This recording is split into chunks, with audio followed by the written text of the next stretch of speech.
Welcome to episode 62 of the Truth Quest podcast, the truth about gold and sound money. Before we get started, I want to ask you to do me a favor and share the show. If you're on social media and topics such as gold and sound money, the social credit scores, red flag laws, mass shootings, or cryptocurrencies come up, please share the topic-specific Truth Quest episode with your debate partner. Or if you're tired of arguing with your friends and want to find something that you may agree on, share episode number 59 with them. If you are listening to this on the Apple Podcast app, please take a moment and scroll down on the podcast page and give it a 5-star rating. Another way you can help grow the show is to throw a small donation my way at the Truth Quest podcast patronage page. See this episode's show notes page at truthquest.podbean.com. The easiest cast is to subscribe to it on iTunes or Google Play Music. It's also available on Stitcher, Spotify, and podbean.com. And finally, the video version of the podcasts are available on YouTube and BitChute.com.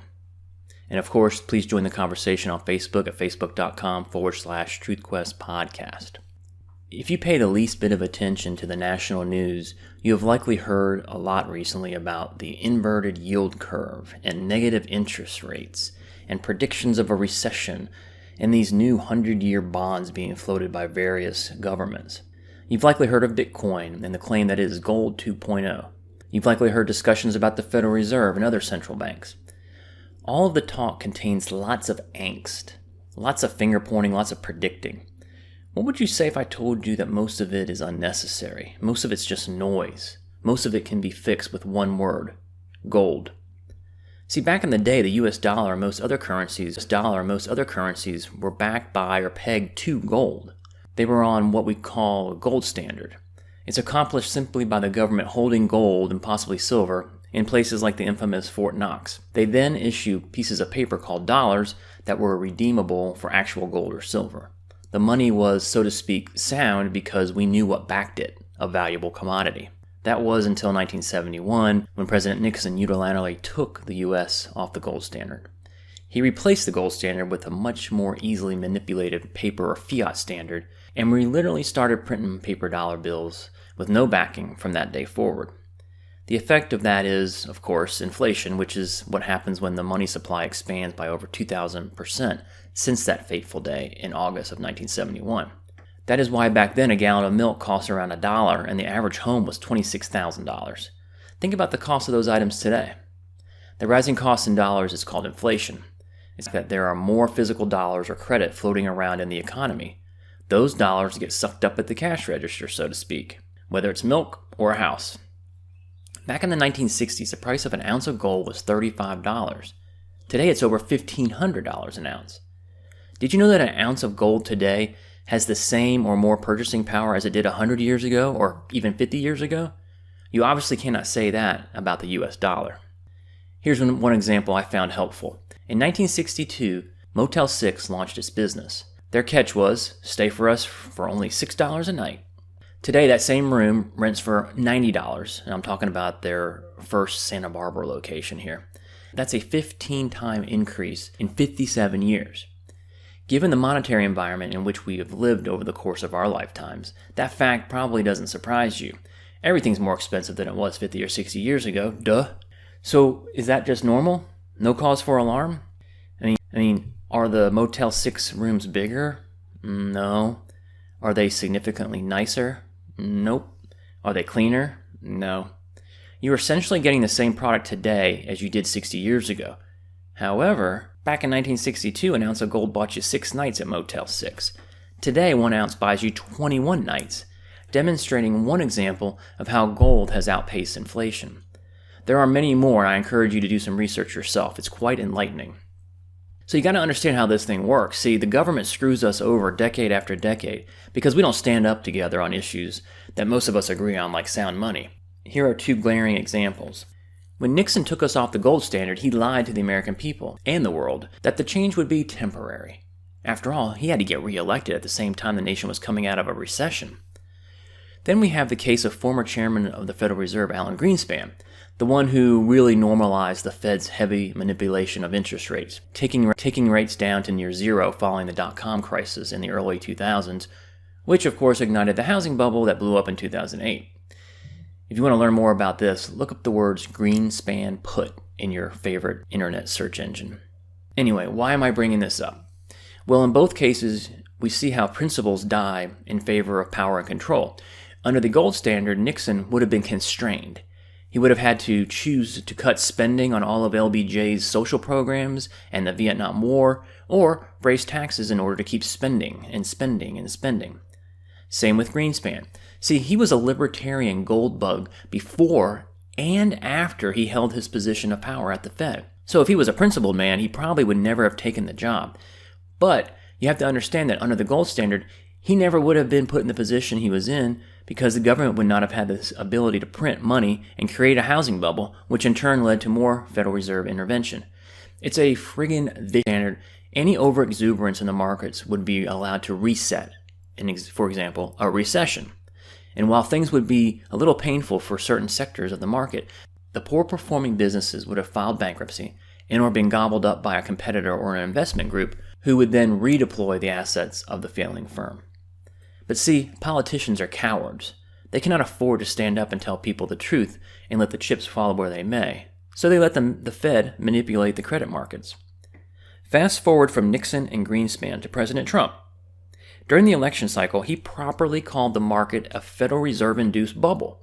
He criticized the Federal Reserve for manipulating interest rates for most of Obama's presidency. Now that Trump is president, he cannot afford to let the markets fail under his watch, so what does he do? He publicly chastises the Federal Reserve Chairman, Jerome Powell, to lower rates. That's weird because he also claims that we have the best economy ever. I got news for you. We have the best economy ever. I got news for you. The best economy ever does not require a central bank to intervene and lower interest rates. See how unnecessary virtually all of this bullshit economics discussion and arguments are? Under a gold standard, the federal government is forced to be responsible, forced to balance budgets, forced to make decisions about spending, forced to tell the American people, if you want welfare and warfare, we need to raise your taxes because the printing of money option is off the table. When you consider a classical gold standard, governments were expected to balance their budgets all the time except in times of war. However, after war, they were expected to return to normal. So we went from a gold standard to floating currencies during World War I and the Great Depression. Then we transitioned to FDR's confiscating of private gold and devaluing the dollar during World War II. Then Bretton Woods occurred in 1949, where the fixed exchange rate based on the gold standard was established. 2 decades of window. By the way, how many of you are aware of FDR's confiscation of gold from American citizens in 1933? As damaging as Nixon's executive order was, compare that to the dishonest and, dare I say, sinister nature of what FDR did. It's crazy to think about it, especially given our Constitution, but in 1933, he signed an executive order requiring American citizens to turn in their gold in order to protect the value of the dollar, or so he said. They received $20 and change per ounce of gold for what they turned in. That gold was then held by the United States Treasury on the country's balance sheet, so to speak. And guess what? Less than a year later, the government decreed that gold was now valued at $35 an ounce, effectively increasing the value of their balance sheet by 75%, and of course allowing the government to expand the supply of dollars. Voila, just like that. When you are aware of the real-life tyranny inflicted on American citizens by the American government, you may understand why everything the federal government does should be viewed with contempt and suspicion. As you can see, with the gold standard, the Federal Reserve's ability to create money is limited. It creates a physical, hard limit on government if the dollars can be redeemed for gold. It requires the government to be a little less dishonest. If you print too many dollars, the holders of those certificates will redeem them for something of real value. Anything that limits and restrains the federal government, anything that instills discipline, will be adamantly opposed by the feds. See what they did? They granted themselves a monopoly power on the creation of money, or the issuance of credit, from on high.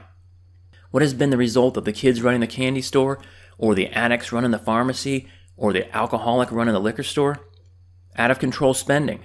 Decades of cavities and diabetes, an economy in perpetual state of flux and instability, highs and lows, overdoses and hangovers, all cured with drugs, manipulating interest rates behind the scenes. We are now driving in uncharted territory.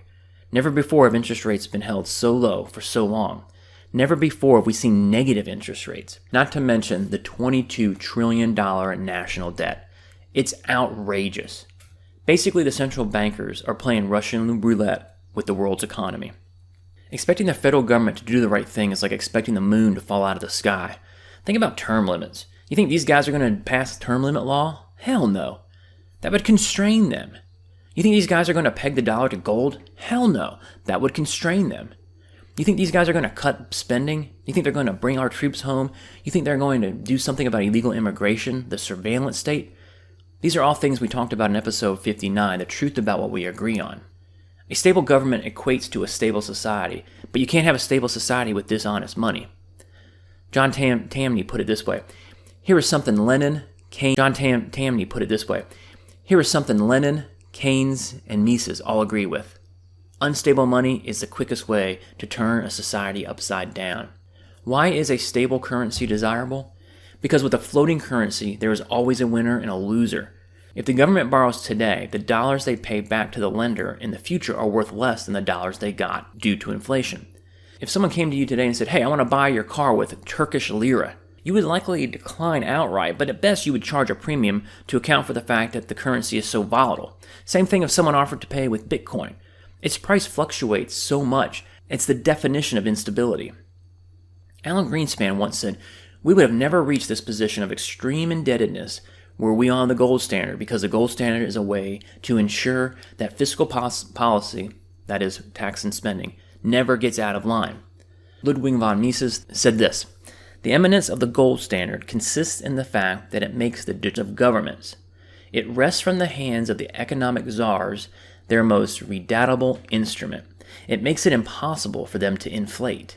This is why the gold standard is furiously attacked by all those who expect that they will be benefited by bounties from the seemingly inexhaustible government purse. End quote. Anyone who has listened to any number of Truth Quest podcast episodes knows what's coming next. The Constitution. I can't help but bring it up in almost every episode. Article 1, Section 8 of the Constitution gives Congress the power to, quote, coin money, regulate the value thereof, and of foreign coins, and fix the standards of weights and measures, end quote.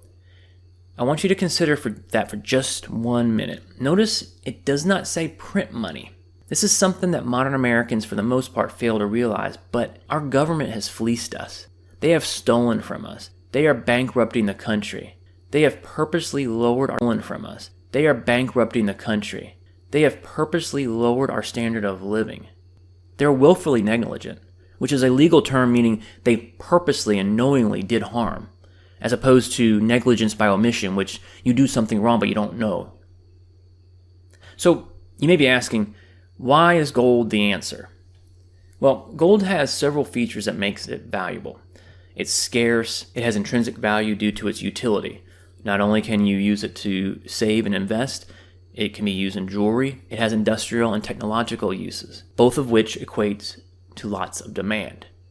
It maintains its property, i.e., you can melt it down and guess what? It's still gold. Try doing that with a $100 bill. It maintains its value over time. It's stable. It's portable. Not to mention the fact that gold has a track record of functioning as money going back hundreds of years before Christ, and it's been a part of human history for thousands of years. On the other hand, fiat, nor does it have any intrinsic value other than the fact that other suckers will accept it in return for products and services, and that's only because the federal government deemed it legal tender. It's still a worthless piece of paper. And finally, it does not maintain its value over time. Many people claim that Bitcoin is the new gold. Really? Does it have the qualities of gold? Is it scarce? I guess you could say that most cryptos are scarce because they constrain their supply, but another crypto can pop up at any time and launch. There's over 2,500 cryptocurrencies right now. Gold is gold. There's no alternatives. Okay, so do cryptocurrencies have industrial uses? Nope. Do they maintain their properties over time? Okay, sure, I guess. Is it a conservative store of value? Not right now. On the regular basis, Bitcoin in particular will fluctuate 5% in a given day. Plus or minus 20% over the course of a week happens on a regular basis. That is not a store of value. Bitcoin in particular and crypto regular basis. That is not a store of value. Bitcoin in particular and cryptocurrencies in general are speculative assets. When you're talking about the scarcity of gold, it's important to understand that expanding the supply of gold is difficult. According to the World Gold Council, approximately 3,200 tons of gold are mined each year, which is less than 2% of the world's supply. John Tamny explains that gold is the constant simply because any sales or discoveries of it are highly unlikely to alter its price in material fashion. Compare that to how governments just print their fiat currencies and/or issue credit via bond purchases. There really are no restrictions on the monopoly power of the issuance of money. So when you consider the consistency of gold, its staying power as compared to any government-invented currency, the same choice is clear. As Michael Lepowitz, writing for realinvestmentadvice.com, said, quote, "There are over 3,800 historical examples of paper currencies that are no longer in existence. Gold for value of fiat currencies," end quote. He added that persistent budget deficits and printing money were common factors in the failure of all these paper currencies. Does that sound familiar? Lebowitz continued, "Despite the unwillingness of most central banks to acknowledge gold's relevance, the currencies of nations will remain beholden to a barbaric relic, especially as governments continue to prove their literal incompetence in their application of fiscal and monetary discipline." In other words, the average citizen is stuck in a system where the government has monopoly power over the creation of money, while at the same time demonstrating their willful negligence by spending more and more, devaluing our money and causing inflation. The bottom line is gold's real value doesn't change very much. That means stability for any currency pegged against it. Before we wrap up this episode, I want to spend a few minutes on Alan Greenspan. As I mentioned earlier, he's the former chairman of the Federal Reserve who really mainstreamed the Fed's practice of manipulating interest rates in order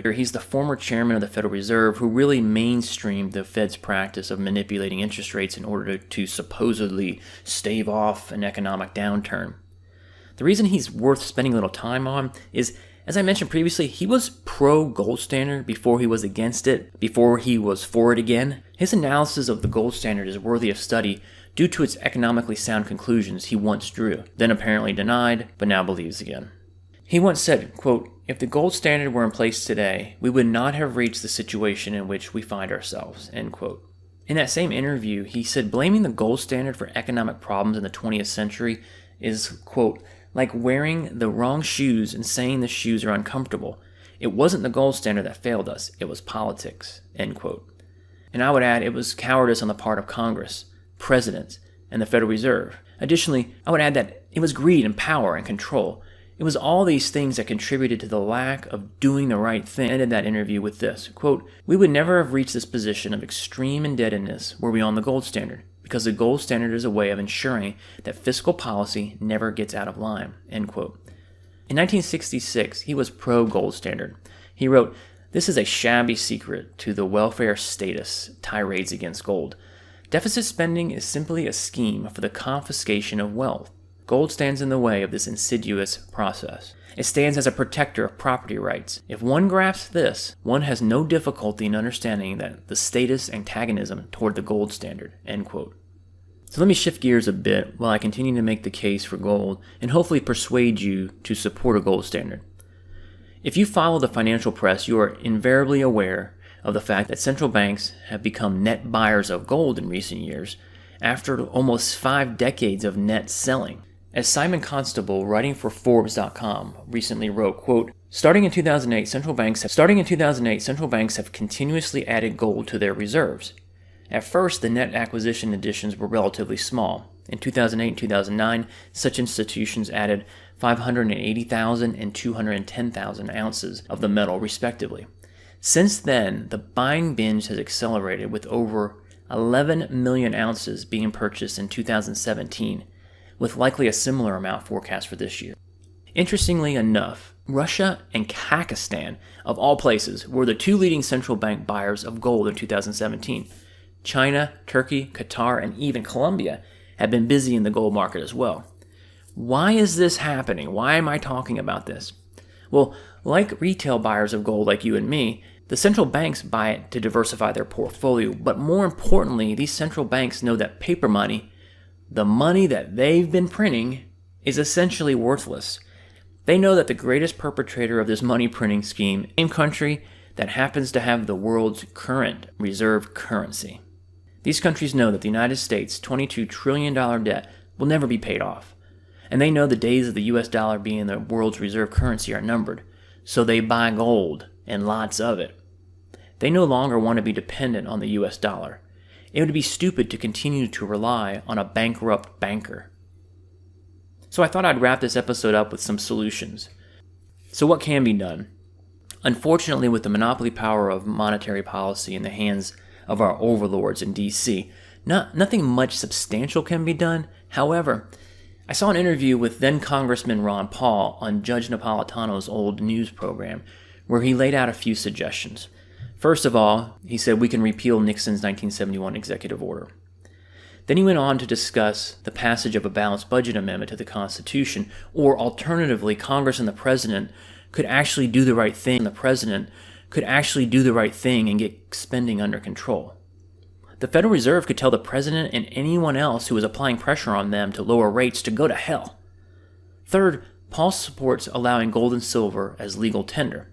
Right now, the Federal Reserve notes are the only recognized legal tender by the federal government. I wonder why. The federal government only acknowledges the money that they print. Thankfully, in recent years, several states have passed gold and silver legal tender laws, meaning it will be recognized as a medium of exchange for the payment of debts and taxes in the state. Many states have also established depositories for precious metals, which encourages its citizens to accumulate the metals. Also, there are companies like Gold Money, where you buy grams of gold and they issue you a debit card with the limit based on the value of the gold in your account. We also have cryptocurrencies, which I would encourage folks to dabble in. Be careful, but research them, understand them. As I discussed in episode 56, where we discuss Facebook's upcoming currencies, other than the fiat money being spit out by central banks all over the planet, will help bring about change. Personally, I believe buying gold and silver is more effective, but I'm all for crypto's potential disruptive effect on the central bank's stranglehold on the world's economy. Anything to hasten the corrupt, willful negligence of the current crop of politicians who are bankrupting the very countries they have sworn to serve. All these efforts, gold, silver, cryptocurrencies, all of those undermine the inflated, devalued fiat currency, and that's a good thing. Finally, Paul issues a warning about the establishment of a centralized international currency. He warns that we must push back on this to our dying breath. You saw how well the European Union's centralization scheme has worked out. Why the hell would we want a worldwide union, unless the goal is to bring power and control into the hands of a few? I hope you feel this episode was time well spent. It's taken me a while to grapple with the idea of a gold standard specifically in the implications of the world that gold has generally. I hope I was able to distill the information in a manner that is easily understood and piqued your interest to learn more. By the way, if you're interested in buying gold, check out www.apex.com, apex.com. I can vouch for them. See the show notes page at truthquest.podbean.com for the URL. Please join the conversation at Facebook at facebook.com/truthquestpodcast.